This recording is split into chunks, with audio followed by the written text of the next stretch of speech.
흑인이 옛날에 미국에서 아주 오래전에 흑인과 백인이 서로 인종차별을 할 그 시절에 한 흑인이 여행을 갔다가 백인들이 많은 지역에서 주일을 보내게 된 거예요. 그래서 교회를 찾아가서 예배를 갔는데 그 예배당이 너무 어리어리하고 막 잘 지어져 있는 거예요.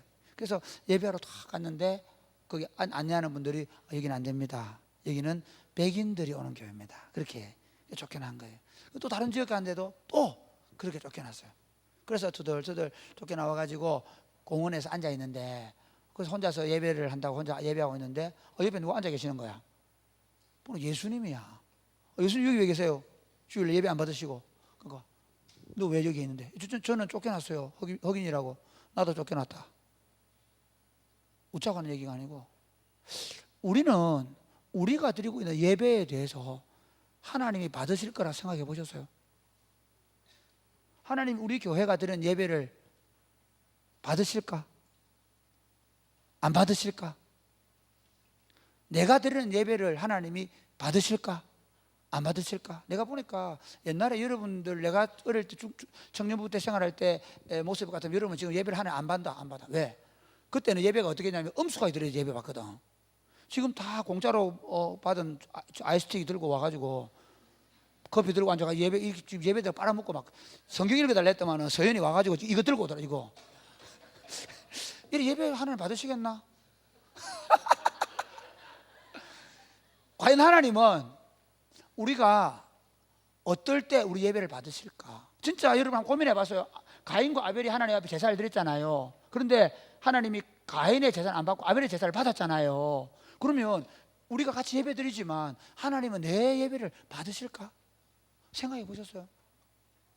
재밌는 건요, 하나님의 백성들이 타락한 시대에는 재밌는 현상이 뭐냐면 교회가 화려해져 가요. 하나님의 백성들이 타락한 시대일수록 예배의 제도가 아주 잘 정비가 돼요. 마치 속이 없으니까 외모를 꾸미듯이 외모를 많이 치장해요. 여러분, 중세의 교회가 타락할 때 추기경들이 첩이 있고 2명, 3명이나 있고 아이들이 사생아들이 막 있고 그러던 시절에, 그 사생아가 또 추경이 되고 하던 그 시절에 여러분 성 베드로 성당이 지어졌어요. 그 성 베드로 성당, 저는 아직 안 가봤는데 로마에 그 여행을 갔던 내가 잘 아는 목사님은요, 그 성 베드로 성당에 가가지고 천주교인 될 뻔했대잖아요. 그 목사 천주교인 될 뻔했대. 왜? 너무 웅장하고 아름다워서. 그 건물 자체가 너무나 종교성을 풍기는. 그래서 여러분 놀랍게도 있잖아요, 하나님의 백성들이 타락한 시대에는 예배당이 웅장해지고 화려해지고, 그리고 예배의 제도, 성가대라든지 예배의 제도들이 아주 잘 정비되는 시대입니다. 이게 구약도 마찬가지예요. 그리고 두 번째는 하나님의 교회가 타락할 때 재밌는 것은 하나님의 백성들은 철저하게 자기들만 구원받는다는 생각을 강력하게 가집니다. 우리는 구원받은 백성이라는 의식이 강하게 결집됩니다. 그래서 종교의 전쟁도 불사합니다. 자신들이 가지고 있는 교리를 반대하면 화형을 시켜버립니다. 자신들이 구원받았다는 의식이 아주 강하게 됩니다. 뭐가 되면? 교회가 타락하면. 재밌죠? 우리가 무슨 일을 해도 하나님이 나에게. 그 다음에 더 재밌는 건 뭐냐면 교회의 설교자들이 평안과 번영을 설교합니다. 죄를 지적하지 않습니다. 회개를 촉구하지 않습니다. 재밌는 건 구약의 하나님 백성들 가운데 그 예레미야 시대를 보면 BC 한 590년경 80년대 고경에 보면 이제 바벨론이 쳐들어와가지고 막 이제 예루살렘 사람들이 막 동요하고 있을 때 그 예루살렘 성전에 무슨 일이 벌어지는가 하면, 그 성전에서 선지자들이 성전에 들어가 여기가 어딥니까? 그러면 하나님의 성전입니다. 여호와가 누구십니까? 그럼 전능하신 하나님입니다. 전능하신 하나님이 계시는 이 성전이 어떻게 파괴된다는 말입니까? 절대로 이스라엘은 망하지, 유다는 망하지 않습니다. 성전은 파괴되지 않습니다. 안심하십시오. 하나님이 지금 이 고난 뒤에 복을 주실 것입니다. 믿으시면 아멘 하시기 바랍니다. 아멘 하는 거예요. 근데 저기 초라한 선자가 하나 와요. 예레미야가 와요. 아닙니다. 아닙니다, 여러분. 그렇지 않습니다. 지금 우리는 하나님께 범죄했고 우리가 회개하지 아니하면 하나님은 우리를 망하게 하실 것이며 이 예루살렘 성전이 파괴되게 될 것입니다 라고 이야기하지만 그들은 듣지 않을 뿐만 아니라 그를 성전에서 몰아냈습니다. 성전에서 몰아내서 성전 밖에서 막 얘기하니까 그를 잡아다가 물 없는 웅덩이에 집어넣습니다. 그리고 똥을 퍼붓습니다. 회개를 설교하지 않는 시대가 됩니다. 평화와 번영과 성공과 성취할 수 있는 방법을 교회가 가르칩니다. 그러면 여러분 한번 보십시오. 지금 이 땅의 교회, 한국의 교회를 한번 보십시오. 저는 이 설교를 준비하면서 정말 우리 지금의 현상이 어떠냐를 보기를 원합니다. 여러분, 교회가 타락하면 교회의 재판에 굉장히 심각한 오류가 생깁니다. 여러분, 중세시대에 중세교회가 타락했을 때 교회 종교재판을 통해서 유명한 종교개혁자인 존 후스와 위클리프 같은 사람들을 화형시켰습니다. 보름스에서 종교회의를 재판을 열고 그리고 루터를 소환해서 그에게 사형을 내리려고 했습니다. 그때 빼냈죠. 한번 보십시오.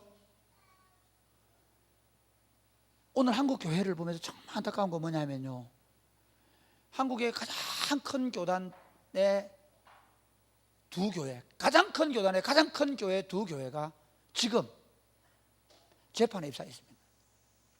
한 교회는 목사직에 관한 문제입니다. 목사직이 옳은가 그런가 하는 문제입니다. 그런데 재미있는 건 대부분에서는 목사직이 정당하지 않다 얘기했습니다. 그가 편입하는 과정에 문제가 있다고 얘기했습니다.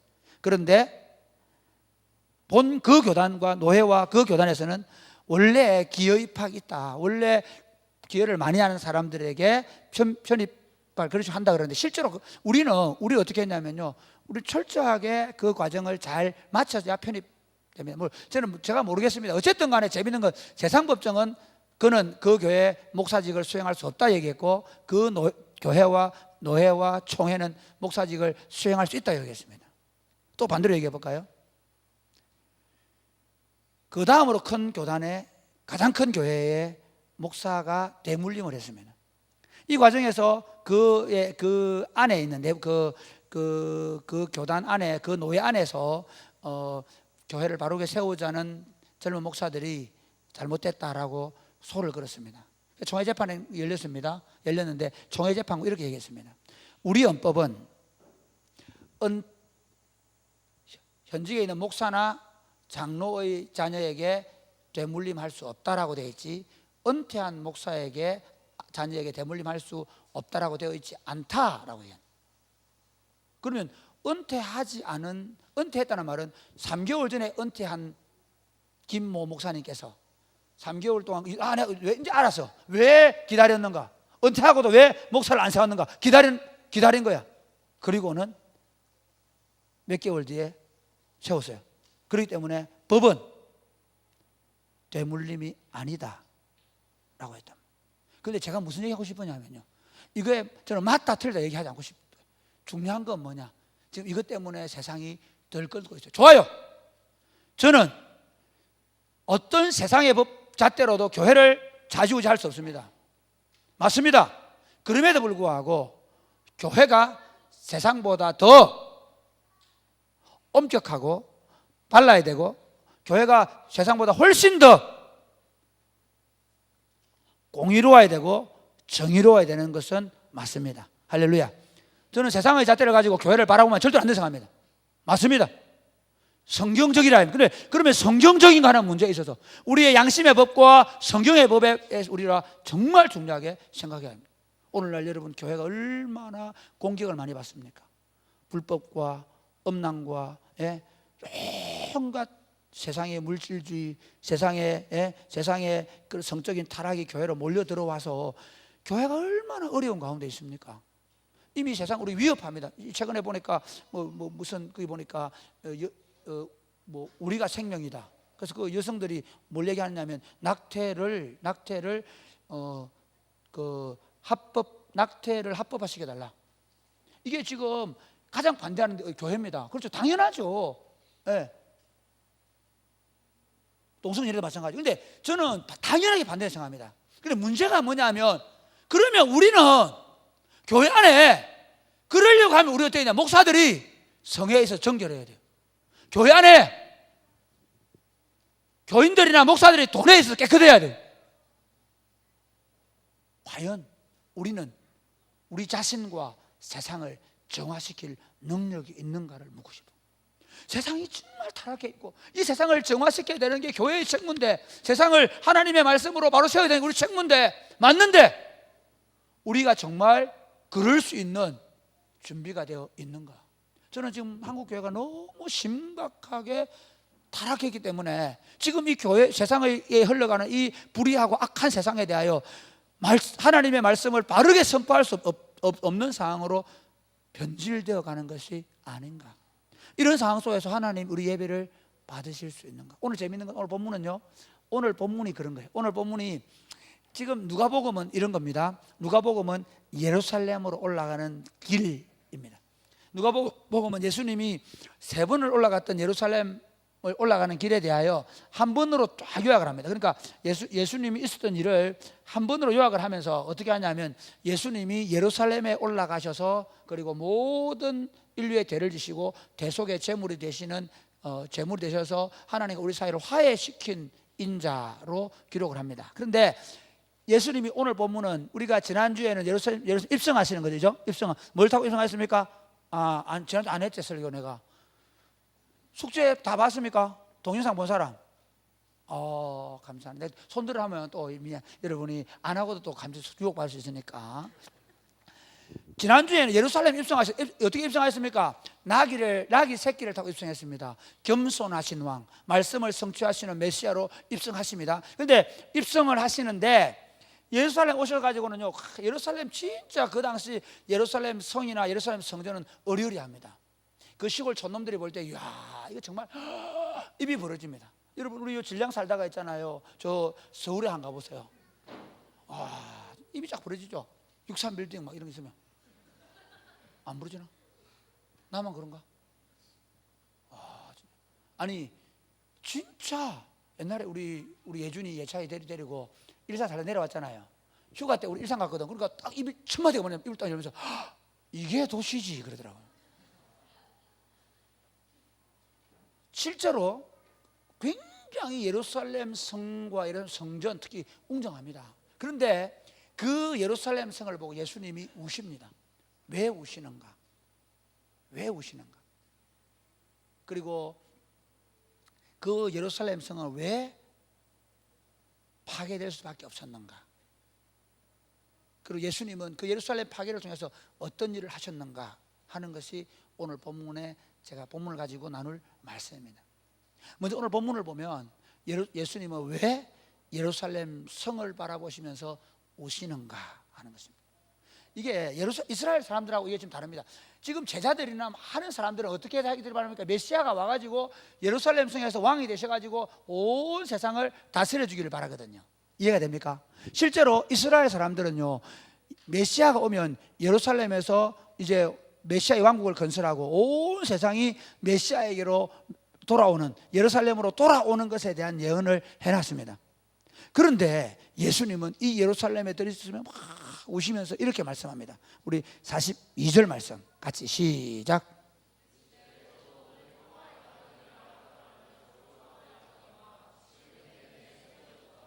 그렇지.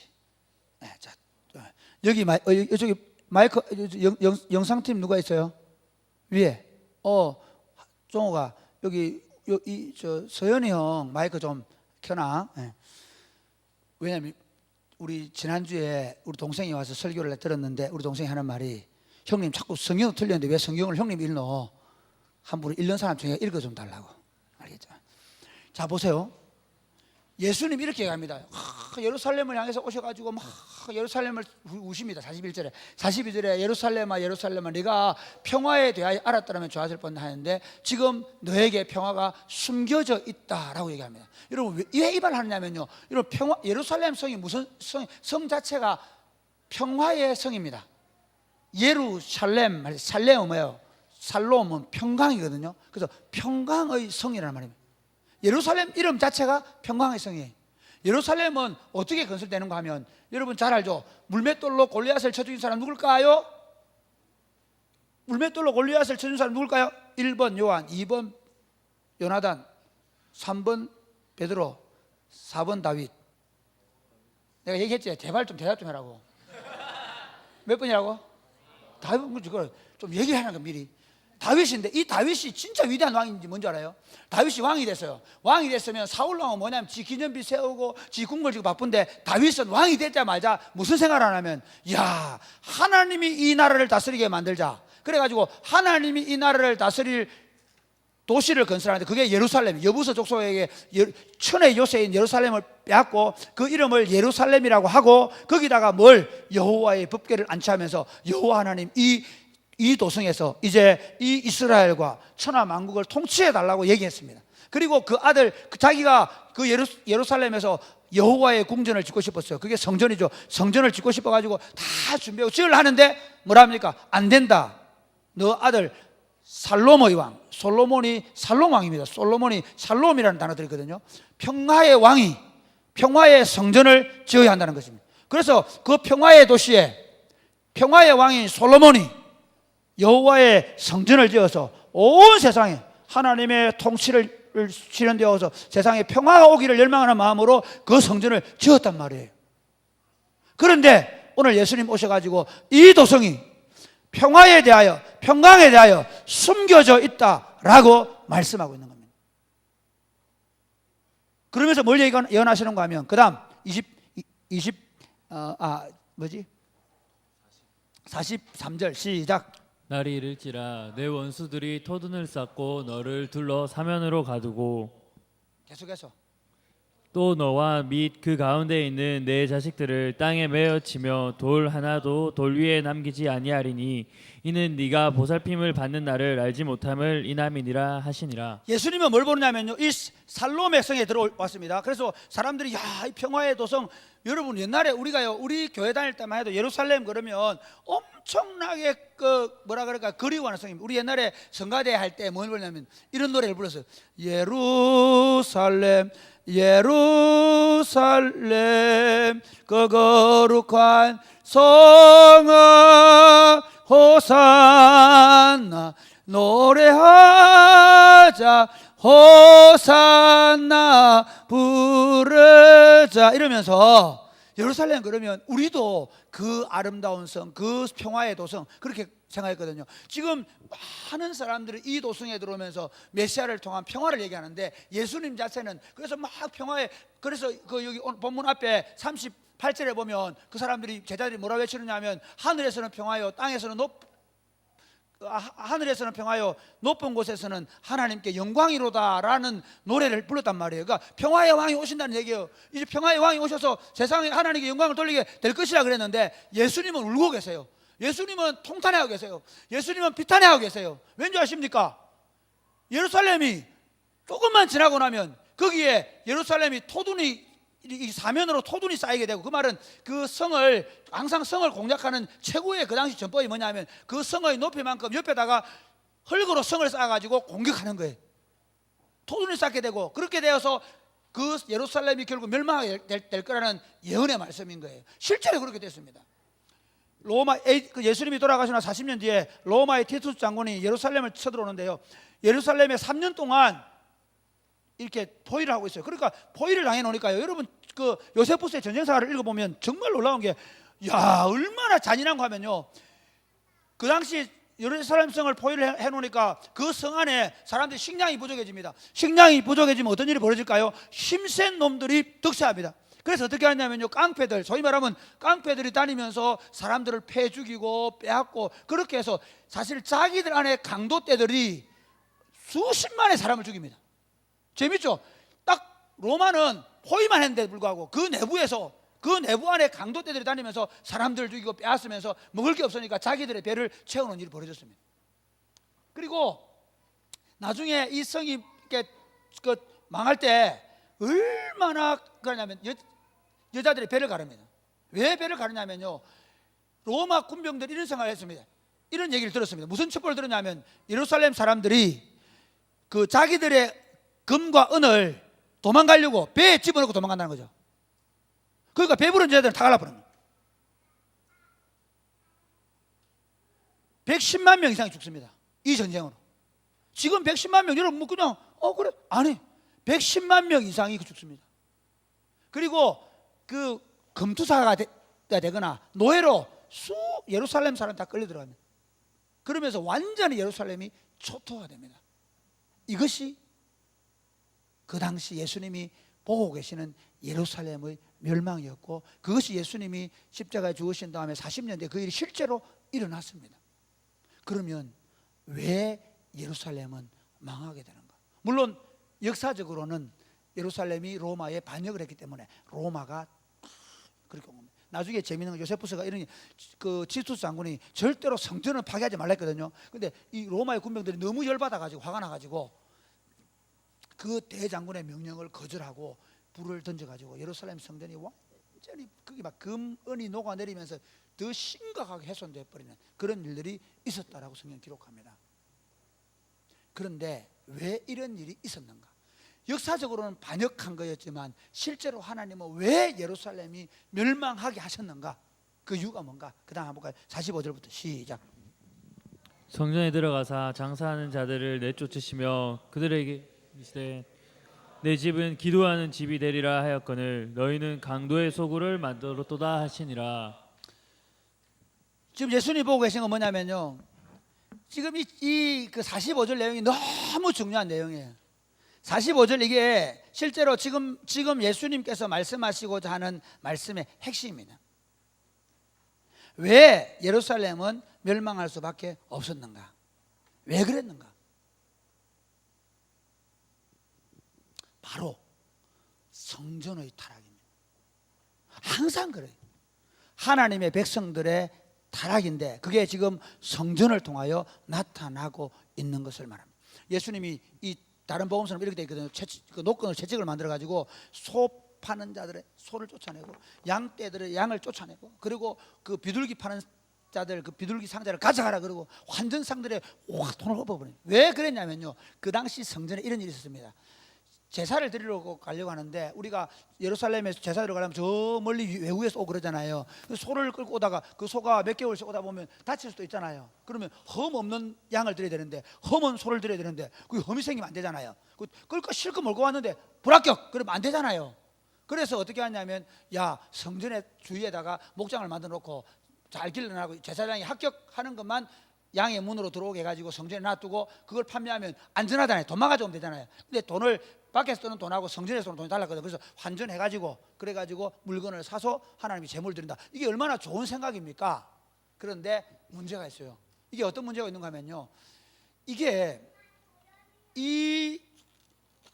그 당시에 사두개파 사람들의 부가 바로 이 제물 때문에 축적되고 있다는 거죠.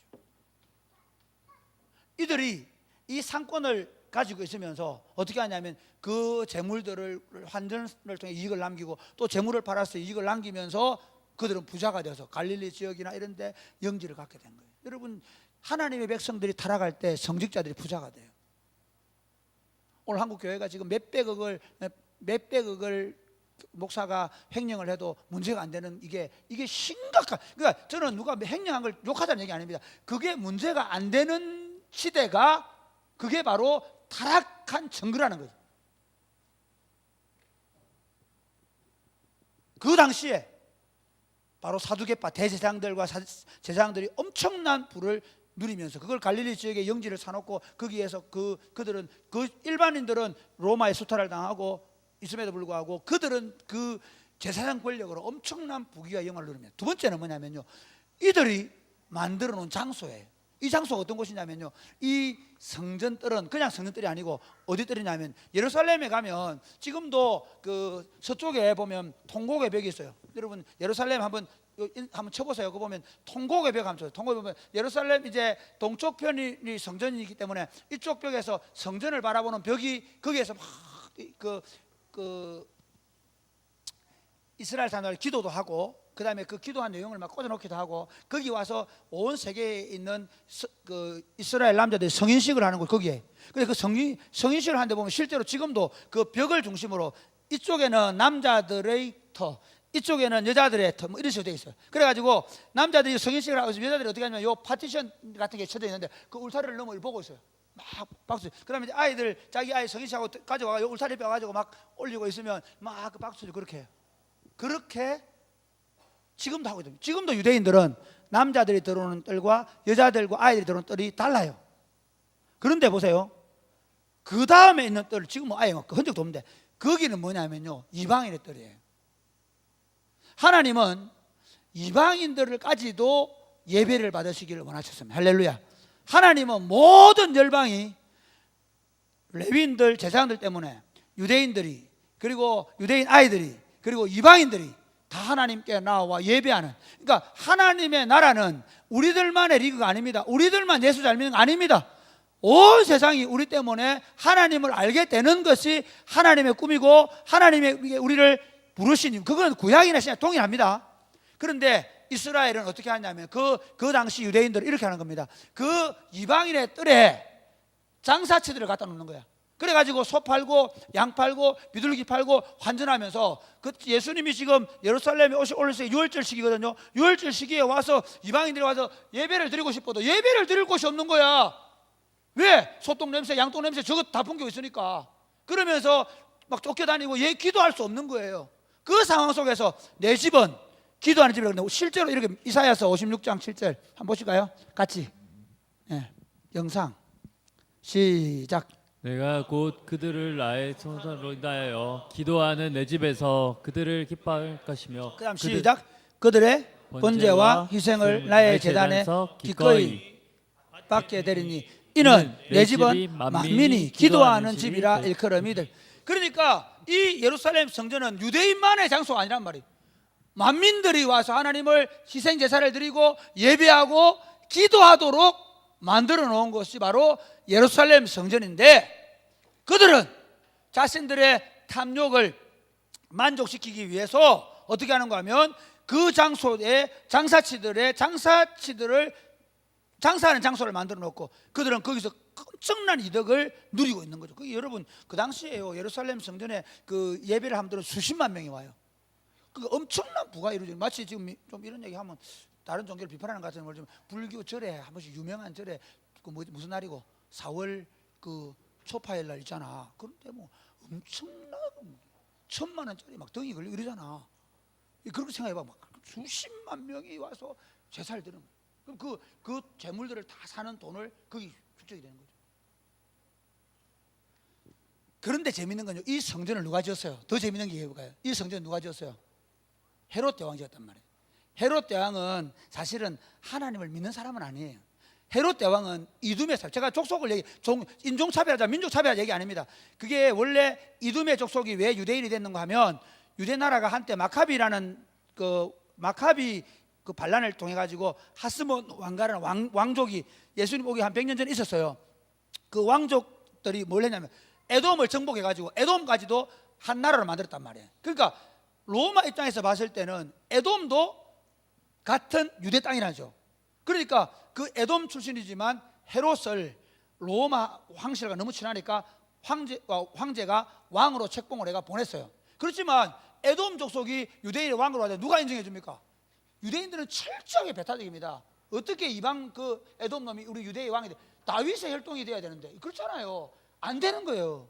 그런데 재밌는 건 이 사람이 어떻게 하는가 하면요, 그래서 유대인들이 환심을 쌓게 두 가지를 합니다. 하나는 대제사장 가문의 집안의 딸과 결혼합니다. 그 다음 두 번째는 뭘 하냐면 성전을 지어주는데 46년 동안 지어줘요. 한번 생각해보고, 만약에 예를 한번 보세요. 우리 지금 우리 경산시장님께서 사랑의 꽃피는 교회 요즘 목회 잘한다고, 구빙건 목사 축구도 잘하고 이렇게 한다고, 얼굴 잘생기고 그러다가 어유 청년들도 많이 모이고 이래 안 되지 이러면서 산에 꼽히는 교회 예배당 하나 지어주겠습니다. 그래가지고 다 예배당 지어주고 그래 해주면 너를 어떻게 하겠습니까? 다음번 선거는 바로 우리 산에 꼽히는 다 어디로 찍습니까? 이거 지어주면 얘기인데 지어준다 꼭 찍자는 얘기는 아니고 선거운동 하는 거 아닙니다. 이거 지금 보세요. 생각해봐. 그렇죠? 예. 유대인들의 마음을 사기 위해서 헤롯은 하나님을 자기가 믿는 건 아니지만 그러나 헤롯이 어떻게 하느냐면 성전을 지어주면서 유대인들의 마음을 삽니다. 자, 물어봐요. 이 성전은 하나님을 예배하기 위해서 지어준 것입니까? 아니면 헤롯 대왕이 자신의 정권의 안정 내지는 자신의 왕됨을 인정받고 그 나라의 지배력을 공고하게 위한 방법이었습니까? 이해가 되십니까? 철저하게 성전이 지어지는 과정, 그 성전 안에 벌어졌던 모든 것들은 각자의 정치적인, 각자의 종교적인, 각자의 경제적인 이익, 심지어 그 안에 써 있잖아요. 그 대제사장들은 엄청난 암투가 있었습니다. 서로 대상이 되기 위해서 서로 죽고 죽이는 암투가 거기서 벌어집니다. 그것이 바로 그 당시의 교회, 그 당시 하나님의 백성의 모습이었습니다. 그렇기 때문에 하나님 예수님께서 오셔서 바로 예루살렘이 멸망하게 될 것이라고 얘기하십니다.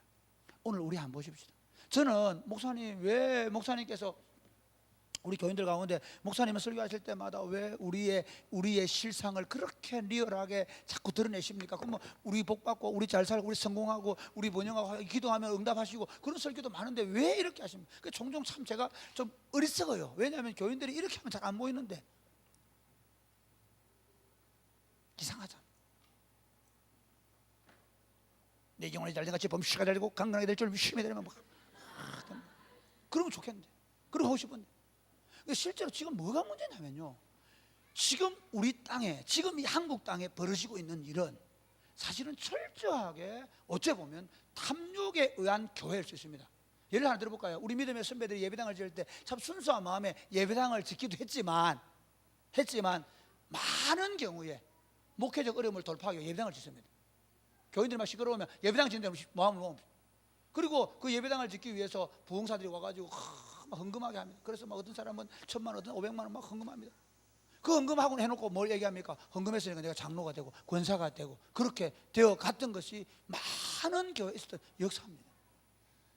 지금도 여전히 목사들 우리가 다른 사람 우리가 사람들의 숫자를 헌금해. 오늘 내가 누구 준이하고 영웅이 보고 이제 11조 신자가 돼야 된다. 이 말에 빨리 직장에 출두해라 이렇게. 이러면 안 되는데. 내가 얘기는 그건 이제 우리 준이하고 영훈이 이제 제대했으니까 직장생활 하라 뭐 그런 얘기 했는데 내가 얘기는 우리도 모르게 우리 자신도 모르게 교인들의 숫자, 재정의 능력, 심지어 그걸 늘리기 위해서 또 더 큰 예배당을 짓고 거기서 좋은 카페를 만들고 그러면서 사람들을 모르는데 혈안이 되어 있는 교회, 이것이 과연 하나님이 임재하셔서 예배를 받으시는 교회가 될 수 있는가 하는 문제. 보십시오. 그렇기 때문에 우리 자신을 살펴야 돼요. 여러분이 저를 제 동기를 살펴보세요. 우리 목사님 호시, 여러분 제가 진짜입니다. 저를 호시탐탐 노래 보셔야 돼요. 목사님이 저 좀 이상해진 게 아닌가? 목사님 요즘 막 옷도 이상 입고 다니고 이러는데 현란하고 이상해지는데 구두 색깔이 점점 하얀색으로 가고 있는데 좀 있으면 짠짠짠하고 이러는 거 아닌가? 진짜. 왜냐하면요, 이 메시지가 결국은 여러분들을 바꿔놓기 때문에. 저만 아니고 여러분 자신도 마찬가지. 여러분 자신들이 진짜 우리가 들어야 될 메시지가 무엇인가 하는 겁니다. 진짜 우리는 하나님 나라가 이 땅에 임하기를 바라는가?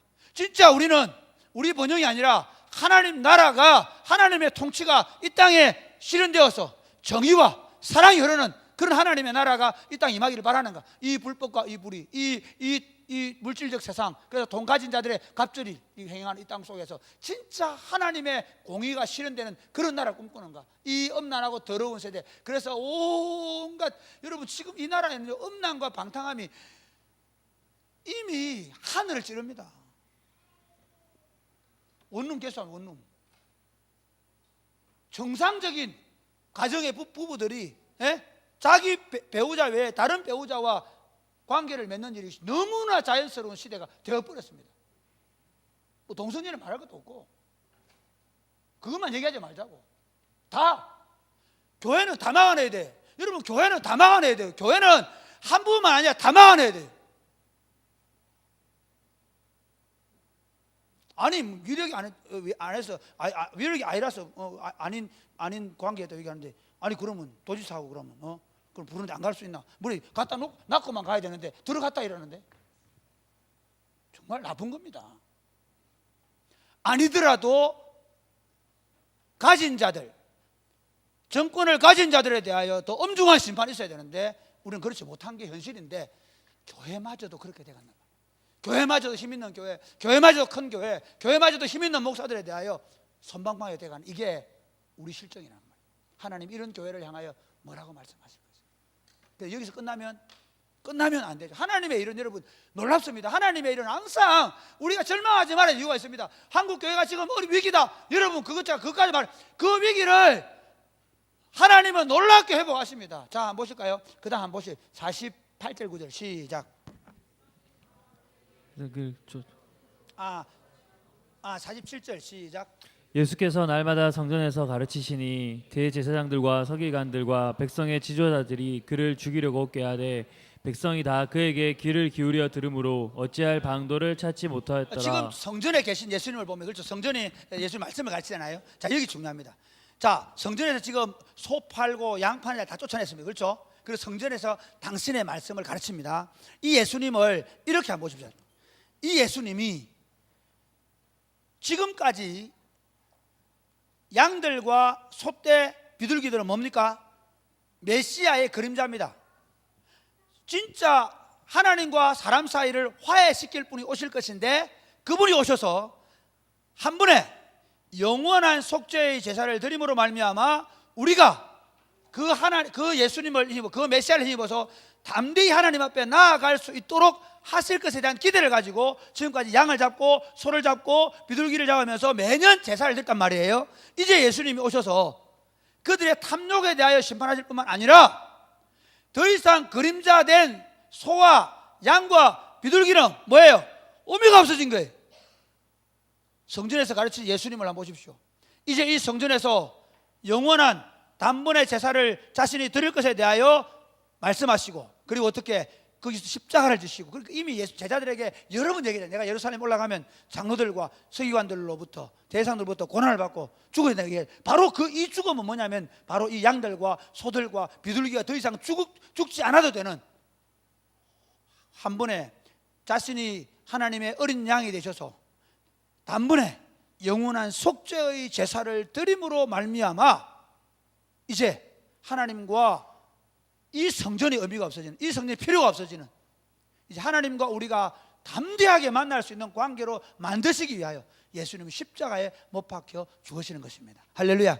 그래서 예수님께서요, 요한복음 이미 2장에서 예수님이 처음 이 예루살렘 성을 방문하실 때 이런 말씀하셨습니다. 우리 요한복음 2장 읽어보실래요? 시작. 예수께서 대답하여 이르시되 너희가 이 성전을 헐라 내가 사흘 동안에 일으키리라. 이 성전을 헐어라 내가 사흘 만에 짓겠다. 이게 뭐, 그 다음 23절 그 다음 시작. 이들이 이르되 이 성전은 46년 동안에 지었거늘 내가 3일 동안에 일으키겠느냐 하더라. 그 다음. 그러나 예수는 잔전된 자기 육체를 가르켜 말씀하신 것이라. 이해가 되시죠? 그러니까 예수님께서 지금 이 말씀은 그들을 심판할 뿐만 아니라 예수님 자신이 이제는 영원한 속죄의 제물이 되셔서 십자가에 죽으심으로 말미암아 온 인류의 죄를, 이방인들이 들어오지 못하게 자기들끼리만 지내던 그 제사가 아니라 이제는 온 인류의 죄를 지시고 십자가에서 죽어 주실 것이라는 것입니다.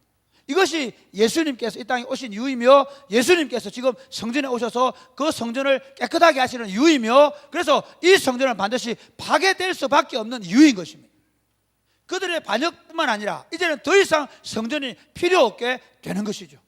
결국 예수님 죽으시고 십자가에 죽으시고 부활하시고 성천하시고 당신의 교회가 시작됐지만, 아직 그들이 예수님을 제대로 이해하지 못할 때는 이 유대 종교 안에 나사렛파라는 그리스도인들이 있었습니다. 그런데 바로 로마의 티토스 장군이 이 성전을 파괴한 다음부터 철저하게 유대인과 교회가 완전한 구별을 갖게 되었죠. 그래서 교회가 예수님의 말씀이 바로 이게 이 말씀이구나 한 것을 제대로 이해하게 된 것이죠.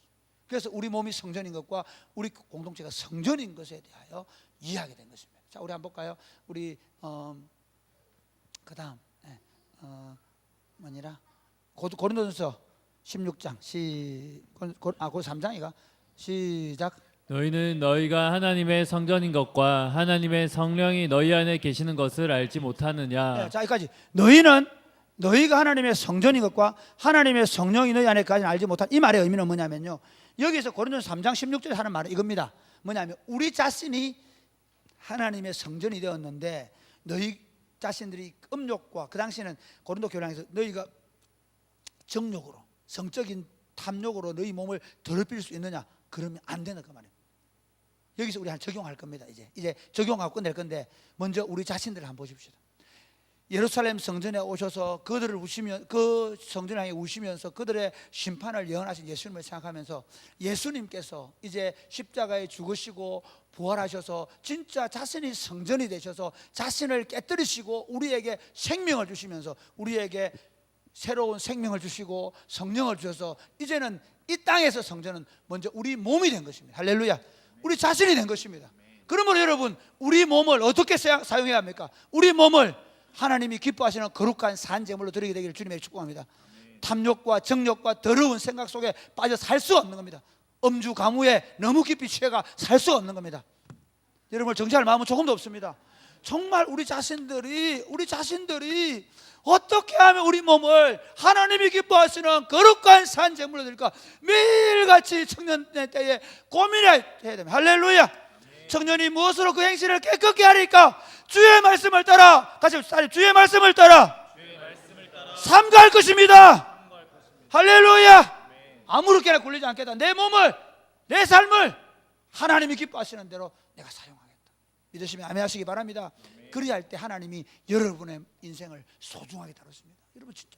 그러니까 이게 율법은 아닙니다. 율법은 아닙니다. 내가 잘하면 하나님 그런 건 아닙니다. 그럼에도 불구하고 내가 하나님의 성전된 것, 내가 하나님의 성전이므로 내가 하나님이 내 생각과 내 삶을 하나님이 기뻐하시는 대로 내 몸을 들여서, 그래서 하나님과 이웃을 복되게 하는 삶을 살아내면 내가 내 삶을 들여서 하나님의 나라를 이루는 일에 내 삶을 들여서 내 삶 가운데 성령의 열매가 새록새록 맺혀가는 삶을 살아내게 되어지면, 하나님이, 우리가 하나님을 영화롭게 할 때 하나님이 우리 삶을, 우리 육체를, 우리의 가족들을 영화롭게 하지 믿으시기를 바랍니다.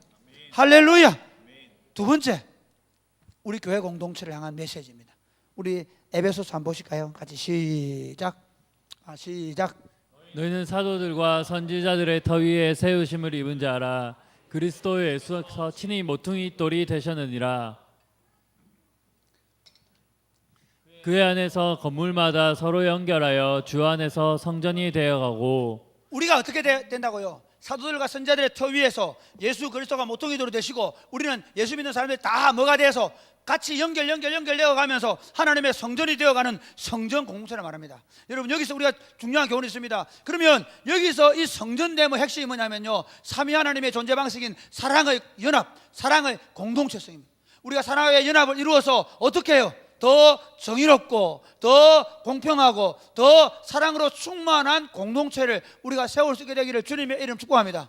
교회 안에서부터 분명히 그렇게 돼야 합니다. 교회 안에서부터 누구도 교권을 가지고 휘두르지 못하게 해야 되며, 누구도 더 탐욕적인 방법으로 자신의 지위나 물질 이익을 얻어서는 안 되는 것이며, 교회 공동체 안에서 오직 하나님의 말씀이 그 공동체를 지배하게 되는 그것에 대한 마음을 우리가 가져야 되는 믿으시기를 바랍니다. 우리가 목장 모임을 하면서 말씀을 나누는 이유가 거기 있습니다. 더 분명하게 말씀이 우리를 지배하는, 말씀 안에 지어져가는 공동체에 대한 마음을 갖는 것입니다. 더 나아가 볼까요? 우리 공동체는 세상 가운데 하나님의 도성입니다. 우리는 우리만을 위해 존재하는 공동체가 아니라 이제는 열방을 주께로 불러들이기 위하여 존재하는 공동체입니다. 믿으시면 아멘 하시기 바랍니다. 저는 우리 공동체가 그렇게 되어가는 걸 너무 기쁘게 생각합니다. 우리 중고등부 친구들이 축구한다고 매주 토요일마다 안 믿는 친구들을 데려와서 함께 하는 게 너무너무 좋은 거라고 생각합니다. 우리 어른들 마찬가지죠. 같이 친구들이 와서 함께 어울려주는, 너무너무 이게 진짜입니다. 이렇게 돼야 합니다. 그러니까 교회가요, 우리는 진짜 믿음대로 살고 우리는 진짜 엄격하게 말씀대로 살아가는 데 있잖아요. 세상에 대해서 더 너그러워져요. 세상 사람들이 우리의 안에 있는 사랑을 보고 우리 안으로 들어와야 돼. 종교가 잘못되면 어떻게 되냐면요, 기독교가 잘못되면 이렇게 됩니다. 세상을 향하여 정죄하고 우리 자신들의 죄에 대해서는 용납해버려요. 아니, 그러면 안 됩니다. 제가 말하고 싶은 건 뭐냐면, 우리 자신을 더 엄격하게, 우리 자신을 더 말씀 위에 세워서 어떻게 세상이 보면 와, 교회를 두려워하게. 여러분, 교회를 함부로 말하는 것들을 지금은 우리가 용납해두고 있지만, 그러나 정말 우리가 해야 될 일이 뭔지 압니까? 우리가 댓글 부대 만들어가지고 이 소새끼들아, 그렇게 할 필요 없습니다. 저는 이렇게 생각합니다. 하나님의 교회가 제대로 되면 우리 교회 공동체에 대하여 진짜 하나님의 복음에 대하여 훼손하는 자들을 하나님께서 반드시 심판할 걸 믿습니다. 할렐루야. 여러분, 진짜 우리가 교회에 자부심을 가져야 돼요. 진짜 우리 하나님 나라됨에 대한, 우리를 통해 하나님이 위대한 하나님 역사를 이렇게 갈 것이라는, 우리를 통해서 이 땅에 윤리와 도덕과 이 땅에 하나님의 법이 세상 가운데 실현되어 갈 것에 대한 열망을 가지셔야 돼요. 그게 안 되면 없으면 어떻게 해야 되느냐? 우리가 우리 자신들을 오히려 세상을 향하여 너그럽게 용납해요. 그러면서 어떻게 우리를 보여주는 거예요. 우리는 불법 행하지 않아요. 우리는 성적인 부정 행하지 않아요. 우리는 우리 안에서 동성까지 또는 이성 간에도 서로 정결하게 서로 사람을 대할 줄 알아요. 사람을 그렇게 바라볼 수 있는 거예요. 우리는 물질에 대해 탐욕적이지 않아요. 오히려 다른 사람을 위해서 기꺼이 철거히 내어주는 그런 일들을 우리가 해내고 있단 말이죠. 더 하시다. 그러면서 세상이 우리가 그동안 욕한 거 뭐다? 철회. 그래서 저는 이번에 제가 이거 결론 이렇게, 제가요 몇 개 사건을 얘기할게요. 하나, 일본 여러분 지금 국가대표 중에 김진야라는 선수 있죠. 김진야. 또 축구 얘기하냐? 김진야 아나? 김진야 들어봤나? 김진야 그 선수가 제가 이번에 어디가 일하나고 축구하는데 딱 무릎 꿇고 기다려 봤나? 바로 그에 딱 내가 쳐봤지 4번 누군가 김진야 보니까 얘가 그렇지 않니? 그렇죠. 그 다음 보세요. 제가 최근에 보니까 베트남에 지금 박항서 감독 이 행적이 좀 이상한 거야. 막 선수들 발을 마사지 주고 감독이 미쳤나? 근데 보니까 그렇지 않아요. 제가 우리 하나님 백성들 자랑하려고 그런 게 아니고요.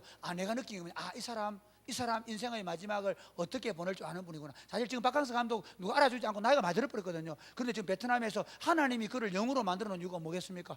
복음을, 그 공산주의 국가에 복음이 증거되는 일을 위하여 저는 쓰고 확신합니다. 라오스에 지금 있는 야구 이번에 아시안 게임에 야구 선수가 와서 어느 나라하고 했더나 10몇 대로 졌더라고. 그 누구냐? 그 삼성의 누구? 이만수 집사님.